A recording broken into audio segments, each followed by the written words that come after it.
નમસ્કાર દર્શક મિત્રો, સ્વાગત છે આપ સર્વેનું આજના જીટીપીએલ જૂનાગઢ ન્યૂઝમાં। સૌપ્રથમ જોઈએ આજના મુખ્ય સમાચાર। સ્વાવલંબી ભારત અને સ્વદેશી વસ્તુઓની જાગૃતિ માટે ભક્ત કવિ નરસિંહ મહેતા યુનિવર્સિટીના અધ્યાપકો અને વિદ્યાર્થીઓને માહિતી આપતો અભ્યાસ વર્ગ યોજાયો।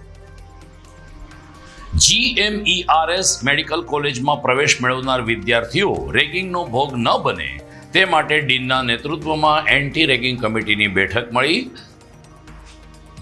જૂનાગઢના રાણાવાવ ચોકમાં 147 વર્ષ જૂનું પૂજાઈ રહ્યું છે બહુચર માતાનું બાળ સ્વરૂપ।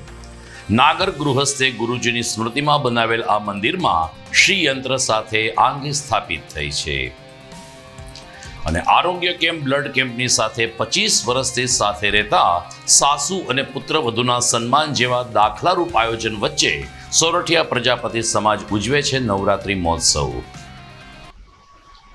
આ તમામ સમાચાર આપણે વિગતવાર જોઈએ તે પહેલા લઈએ એક બ્રેક।